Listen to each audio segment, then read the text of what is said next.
नमस्कार, मैं Meenal. Daily news में आप सभी का स्वागत है। तो चलिए नजर डालते हैं आज के कुछ मुख्य समाचारों पर। महानगर पालिका द्वारा संचालित नायर डेंटल अस्पताल की नई विस्तारित इमारत भले ही 4 महीने पहले पूरी तरह से बनकर तैयार हो गई थी। इस इमारत और इसमें उपलब्ध सुविधाओं का लोकार्पण करने के लिए राज्य के मुख्यमंत्री एकनाथ शिंदे को करीब 4 महीने के बाद यानी चुनावी मुहूर्त में समय मिला। इसके बाद लोकसभा चुनाव को लेकर आचार संहिता लागू होने से एक दिन पहले ही आनंद फानन में लोकार्पण कर दिया गया। बताया गया है कि इस विस्तारित इमारत को मरीजों के इलाज में इस्तेमाल होने वाले नवीनतम और अत्याधुनिक सुविधाओं में से लैस किया गया है। साथ ही दावा किया गया है कि इसमें मुख और दांत के रोगियों के न केवल पैसे बचेंगे बल्कि उनके समय की भी बचत होगी।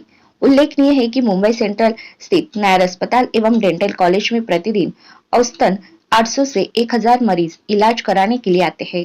मरीजों की बढ़ती संख्या को देखते हुए साल 2018 में 11 मंजिला विस्तारित इमारत का निर्माण शुरू किया गया था।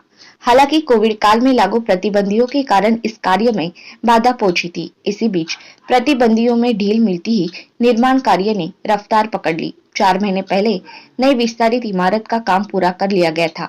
इतना ही नहीं, अस्पताल प्रशासन की तरफ से अनुमान लगाया जा रहा है कि दिवाली तक नई इमारत में मरीजों का इलाज शुरू कर दिया जाएगा, जो पूरी तरह से गलत साबित हुआ और 4 महीने बाद उसका लोकार्पण किया गया है। इमारत की पहली से छठी मंजिल तक मरीजों के लिए स्वास्थ्य सुविधाएं उपलब्ध कराई गई है। इनमें क्लिनिकल विभाग, रेडियोलॉजी, पेटॉम और simulator lab, modular operation theatre, implantology centre, digital wet lab, 100 छात्र क्षमता वाला class, pre clinic class, CBCT machine आदि शामिल है। इसी तरह से शेष 7वीं से 11वीं मंजिल तक मेडिकल स्टूडेंट के लिए छात्रावास बनाए गए हैं।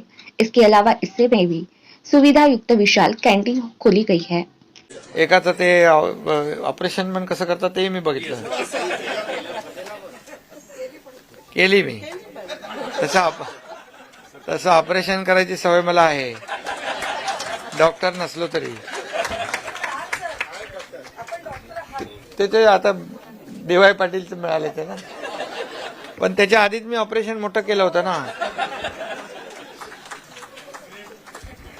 त्यामुळे आजच्या या अतिशय म्हणजे हे ब्रिटिशकालीन नायर हॉस्पिटल आहे आणि आज जवळपास 90 वर्ष झाली आणि हॉस्पिटल बघितल्यानंतरच आत यायच्या अगोदरच ही बिल्डिंग अशी बनवली, तुम्ही म्हणजे प्रायव्हेट हॉस्पिटल नाही, 5 स्टार बिल्डिंग जी आहे।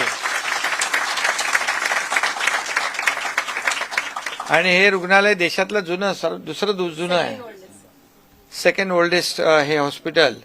आजच्या या कार्यक्रमाला हे बरेच दिवसापासून उद्घाटन करायचं चालू होतं आणि मला माहित नव्हतं एवढं भव्य दिव्य हॉस्पिटल आहे, नाही तर आपण डीप क्लीन ड्राईव्हच्या वेळेस आलो असतो, इकडे घुसलो असतो। तर आजच्या प्रसंगी दोन्ही आपले लोढाजी आहेत, केसरकर आहेत, आपले शेवाळे आहेत, यामिनीताई आहेत, चहल आहेत, सुधाकरजी आहेत, आपल्या या डीन आहेत, नीलम अंद्राडे, सगळ्याच मान्यवरांनी, सर्व डॉक्टर आणि स्टुडंट आहेत सगळे। खरं म्हणजे एक 11 मजली इमारत, मोठी इमारत आहे आणि आतमध्ये बघितल्यानंतर असं वाटत नाही की मुंबई महापालिकेचे हॉस्पिटल आहे। एक मोठं म्हणजे मुंबई महापालिकेचे आता सगळे हॉस्पिटल असेच होत आहेत, असेच होणार। कारण मी पाहिलं की मुंबई महापालिका ही देशातली पहिली महापालिका आहे की तिचं अर्थसंकल्प एखाद्या राज्याच्या अर्थसंकल्पाबरोबर आहे। ही मोठी अचीवमेंट पण आहे, पण त्याचा उपयोग लोकांसाठी केला पाहिजे। जसं आम्ही सरकारमध्ये आल्यानंतर आपण पाहतोय की सगळ्यात पहिला आम्ही चहलजींना सांगितलं, सगळे खड्डेमुक्त मुंबई करा, सगळे कॉन्क्रीटचे रस्ते करा। एक फेज चालू झालाय, दुसरा फेज आता चालू होतोय। पुढच्या 2 वर्षात एकही खड्डा मुंबईला दिसणार नाही, खड्डेमुक्त मुंबई। कारण हे प्रदूषण, दर पावसाळ्यामध्ये लोकांना खड्ड्याचा त्रास, होणारे अपघात, जाणारे बळी, हे सगळं काय, हे असं होता कामा नये। शेवटी लोकांचा पैसा लोकांसाठीच वापरला पाहिजे। आणि त्याचबरोबर आज आपण पाहतोय की सुशोभीकरणाची कामं सुरू आहेत आणि आपण डीप क्लीन ड्राईव्हमुळे अनेक लोक त्याच्यात सहभागी होतात। तो आज के लिए बस इतना ही। कल फिर मिलेंगे इसी समय इसी चैनल पर। तब तक के लिए मुझे दीजिए इजाज़त। धन्यवाद।